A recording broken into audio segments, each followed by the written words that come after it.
Hi everybody, welcome back to my channel. Today I want to talk to you about another of my most anticipated releases of 2019.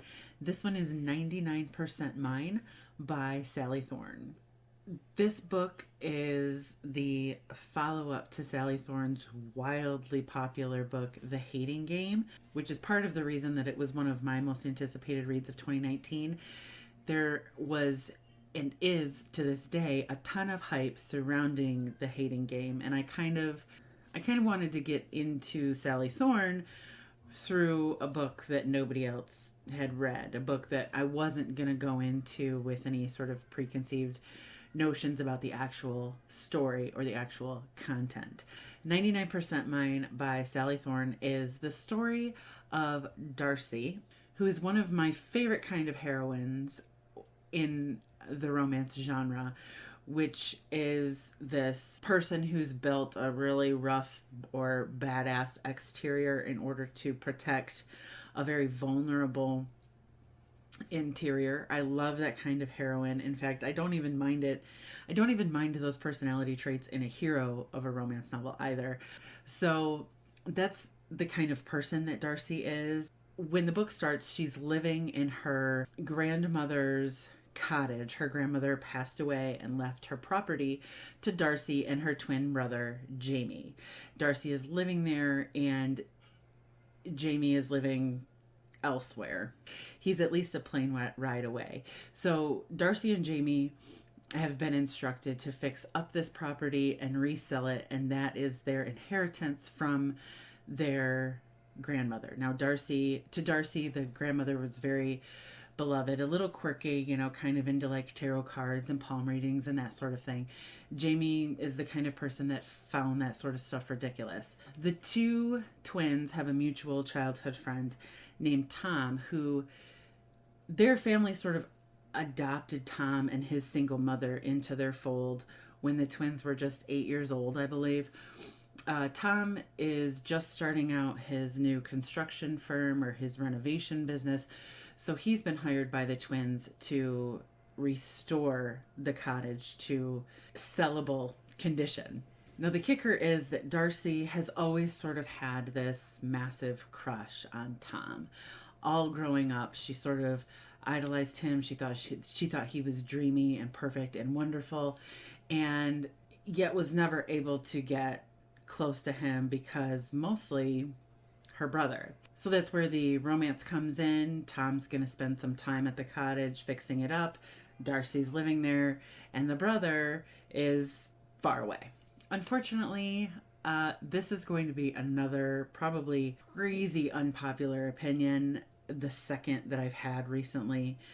And I really want to like these books, but 99% Mine is probably, I like 2.5 stars. I don't want to give it a 3 because I'm not okay with it, but I don't think it's garbage. It doesn't work. It doesn't work.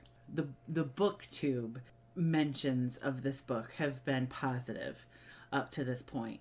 However, there is one booktuber who says that this book, 99% Mine, is exactly like The Hating Game, almost in a formulaic way. And then there's another booktuber who claims that 99% Mine is absolutely nothing like The Hating Game.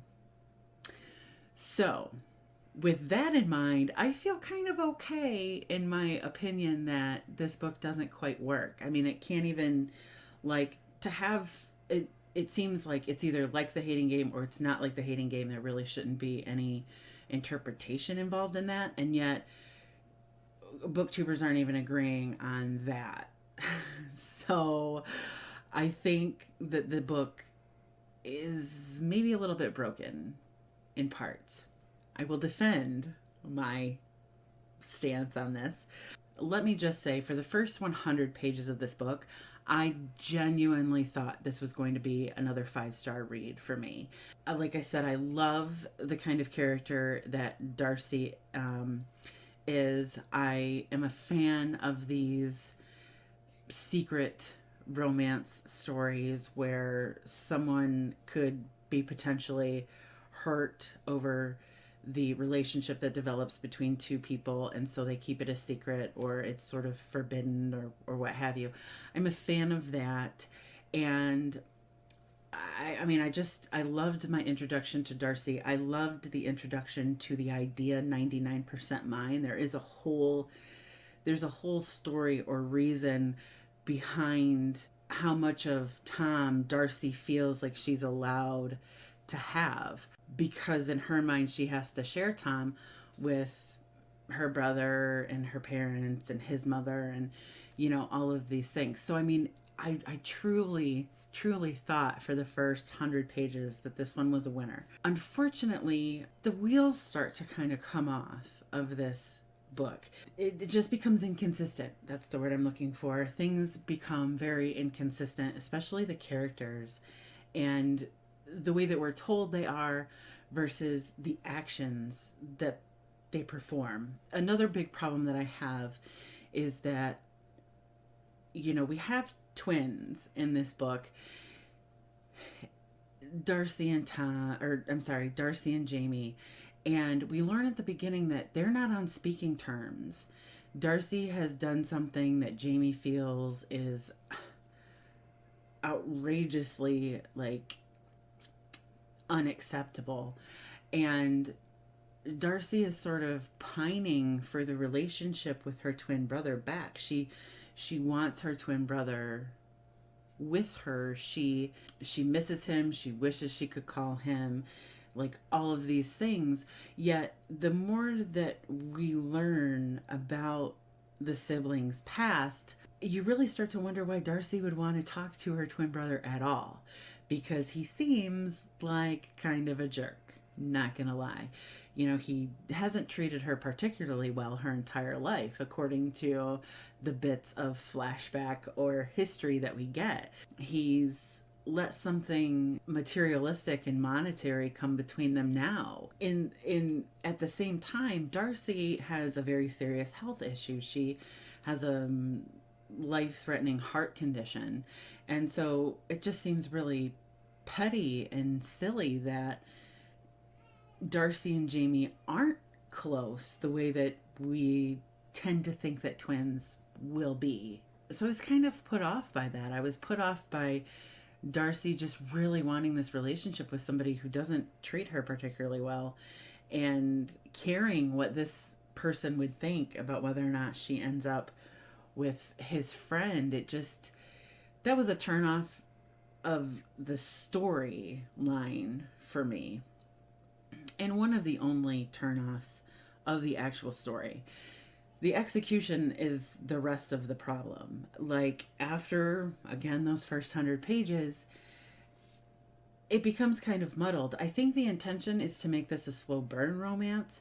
That's a romance that has a lot of build-up and takes a very long time to get to the crescendo of two people's attraction for each other. But instead, in 99% Mine, I don't feel a lot of build-up. I feel like it's wasted time. Tom and Darcy, the build-up was already existing. These two people aren't strangers. So they've had a slow burn romance for the last 15 years. What more build-up could there be in a month's time that hasn't been building in 15 years? They're already pretty secretly hot for each other when we meet them. To have this middle chunk of a book that just has them dancing around each other, reliving all of these things that we know they've already been through before, it loses its focus, it loses its direction and where it wants to go, and it spends time in that muddy middle area until the last 50 pages, when everything just kind of whirlwind wraps up.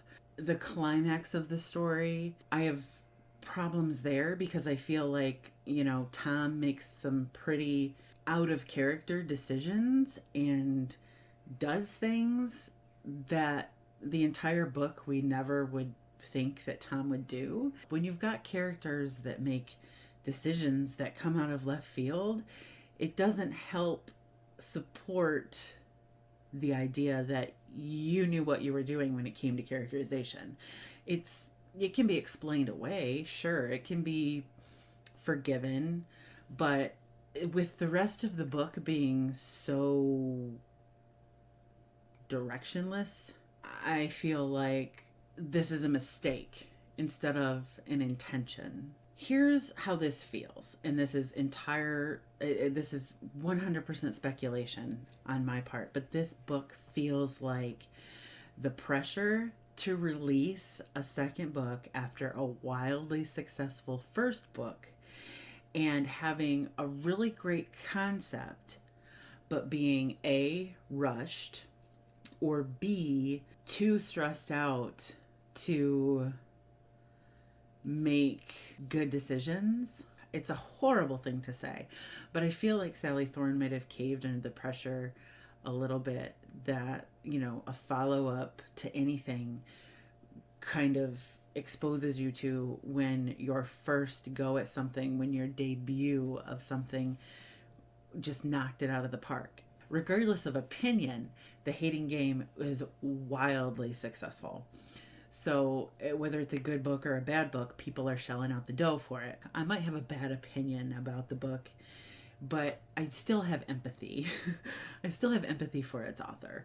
And so I can imagine how I would feel trying to live up to expectation. I mean, all of us, we try to live up to certain expectations every day, and either being too stressed out to do so, or trying so hard to like replicate a level of success without copying exactly what you did the first time, trying intentionally to make it different, that you end up steering yourself off course instead of nudging your second project in a different direction. That's just how this book kind of feels. I think there was a really strong concept here. I think that I loved this book in the beginning.